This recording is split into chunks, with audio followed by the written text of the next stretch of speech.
दुर्गा पूजा के दिन नजदीक आ रहे थे। हर तरफ त्योहार की धूम मचने लगी थी। हर घर सजने लगा था और लोग त्योहार के लिए नई नई दुर्गा माँ की मूर्तियां और उनकी पोशाक खरीद रहे थे। हर तरफ खुशी का माहौल था। लेकिन झारखंड के चंदौरी गांव के किनारे एक छोटा सा झोपड़ी वाला घर था, जहां रहने वाले मोहन और उसकी पत्नी कमला के चेहरे पर त्योहार की कोई चमक नहीं थी। मोहन गरीब था। उसकी आर्थिक स्थिति ऐसी नहीं थी कि वह दूसरों की तरह नवरात्रि के उत्सव में शामिल हो सके। मोहन दिन भर मजदूरी करता था और जो थोड़ा बहुत कमाता उससे बस 2 वक्त की रोटी का इंतजाम हो पाता था। उसकी पत्नी कमला भी घरेलू कामों में मदद करके परिवार का पेट पालने में हाथ बटाती थी। जब गांव में नवरात्रि की तैयारियां शुरू हुईं, तो मोहन का मन बहुत उदास हो गया। उसे याद आया कि बचपन में उसकी माँ उसे कैसे हर नवरात्रि में नई पोशाक पहनाती थी और वे बड़े धूमधाम से माँ दुर्गा की पूजा करते थे। लेकिन अब उसकी स्थिति ऐसी थी कि वह न तो नई पोशाक खरीद सकता था, न ही पूजा के लिए कुछ सामग्री जुटा सकता था। लेकिन फिर भी दोनों पति पत्नी खुश रहते थे। एक दिन,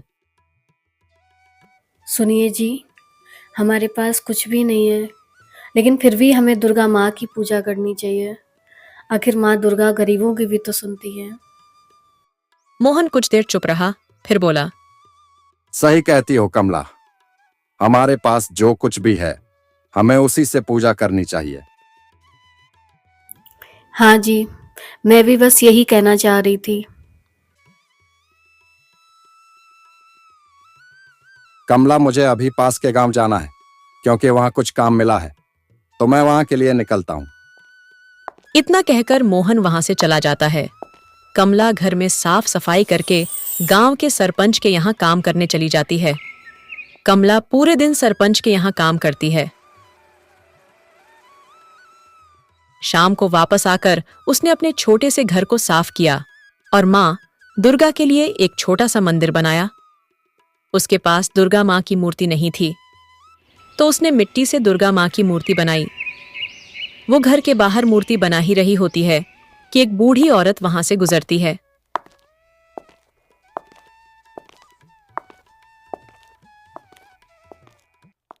कमला को मूर्ति बनाते देख वो वहीं रुक कर देखने लगती है। कमला जब मूर्ति बनाकर तैयार कर लेती है, तब वो बूढ़ी औरत को देखती है। अम्मा जी, आप कौन हैं? और आप यहाँ रुककर मेरी मूर्ति को क्यों देख रही थी? क्या मेरी दुर्गा माँ आपको अच्छी नहीं लग रही? बेटा, तुम्हारी मूर्ति बहुत ही अच्छी है। इस मूर्ति को देखकर तो कोई भी मोहित हो सकता है। अच्छा अम्मा, पर आप हैं कौन और यहाँ कैसे आए? बेटा, मैं पास के गांव में ही रहती हूँ। अभी मैं शहर गई थी, वहां से वापस आ रही थी तो तुम्हें देखा तो रुक गई। अम्मा, आप तो थकी हुई सी लग रही हैं। आप आइए, मैं आपको कुछ खाने को देती हूँ। नहीं बेटा, बस मैं जा ही रही हूँ। कमला अम्मा को बहुत बोलती है कि वो रुक जाए और कुछ खा ले, फिर चली जाए। पहले अम्मा मना करती हैं, फिर बाद में रुक जाती हैं। कमला अम्मा के लिए कुछ बनाने के लिए रसोई में जाती हैं और देखने लगती है कि क्या है अभी रसोई में। हे माता रानी, अब मैं क्या करूं? मैं अम्मा को क्या खिलाऊंगी? रसोई में तो बस भात ही है। कमला सोचने लगती है कि भात से क्या बनाए। तभी उसे सूर्यवंशम पिक्चर की याद आती है। अरे हाँ, मैंने YouTube पे एक पिक्चर में देखा था कि किसी ने भात से खीर बनाई थी। मैं भी खीर ही बनाती हूँ। कमला भात में थोड़ा सुबह का बचा दूध और चीनी मिलाकर खीर बनाती है और अम्मा के पास जाती है।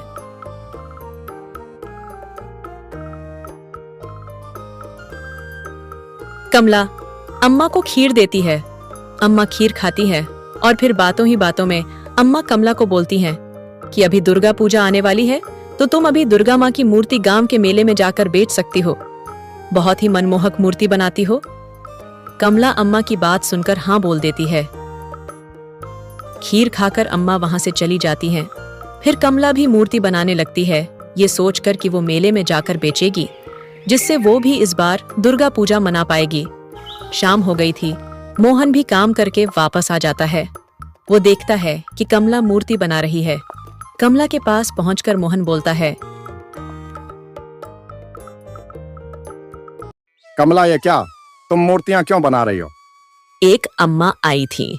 उन्होंने बोला कि मैं अच्छी मूर्तियां बना रही हूँ, तो मैं कल से मेले में जाकर मूर्तियां बेचूंगी और फिर हम लोग भी दुर्गा पूजा का त्योहार अच्छे से मना पाएंगे।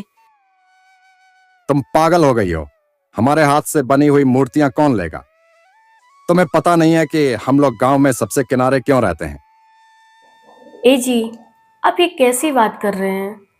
भला माँ दुर्गा का जात पात से क्या लेना देना? पर कमला, कोई नहीं लेगा मूर्ति। बंद करो बनाना मूर्ति और आओ, मुझे खाना दो। बहुत भूख लगी है। आप अपने आप खाना परोस लो, मैं मूर्तियां बना कर ही अंदर आऊंगी। मोहन को कमला की बात सुनकर बहुत गुस्सा आता है और गुस्से में ही वो घर के भीतर चला जाता है।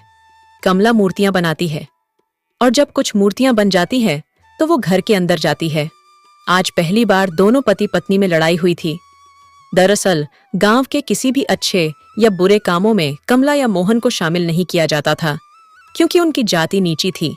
इसलिए ही उनका घर गांव में सबसे किनारे पर था।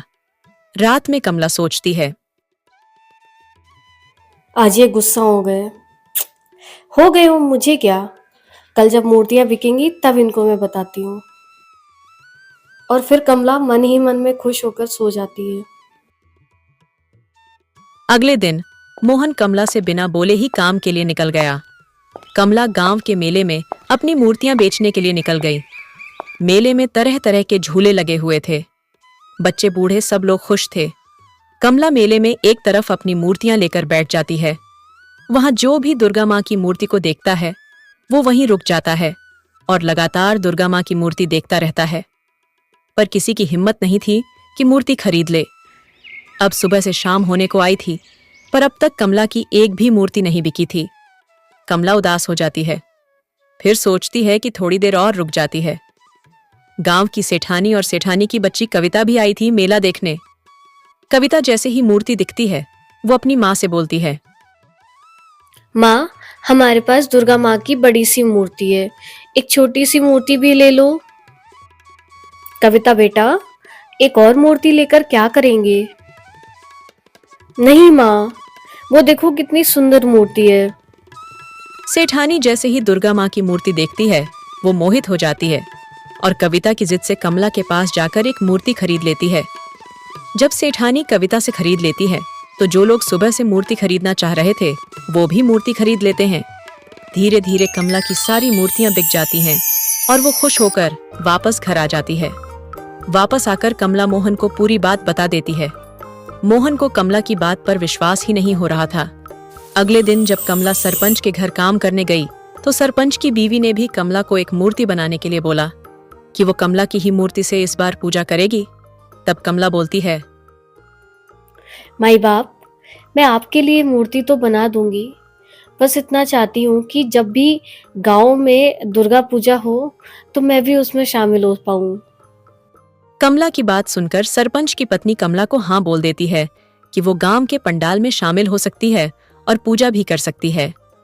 2 दिन बाद नवरात्रि थी। कमला और मोहन बहुत खुश हैं क्योंकि वो इस बार पंडाल में भी पूजा कर पाएंगे। कि तभी मोहन बोलता है, कमला, तुम जिस अम्मा की बात कर रही थी, मैं कल उसी गांव में काम करने गया था, पर उन अम्मा के बारे में तो कोई नहीं जानता। पर अम्मा ने तो उसी गांव का बताया था। कमला, जरूर यह हमारी दुर्गा माँ की महिमा है। हाँ जी, आप सही कह रहे हो, क्योंकि अम्मा के चेहरे में एक तेज था। मोहन और कमला बात करते करते सो जाते हैं। जब दुर्गा पूजा का पहला दिन होता है दोनों पंडाल जाते हैं और दोनों ये देखकर खुश हो जाते हैं कि एक छोटी सी मूर्ति दुर्गा माँ की रखी गई है जो कि कमला ने बनाई थी। थोड़ी देर में आरती होती है। दोनों पति पत्नी आरती करते हैं। उसके बाद प्रसाद लेकर वापस आते हैं।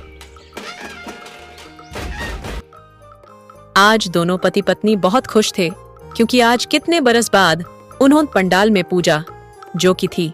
दोस्तों, इस कहानी से हमें ये पता चला कि हमारे भगवान के लिए जात पात कुछ नहीं होता। जो सच्चे दिल से उनकी भक्ति करता है, भगवान उनकी जरूर सुनते हैं। भगवान कभी भी जात पात देखकर वरदान नहीं देते। तो हम लोग क्यों जात पात पे इतना ध्यान देते हैं? हमें भी जात पात को बढ़ावा नहीं देना चाहिए।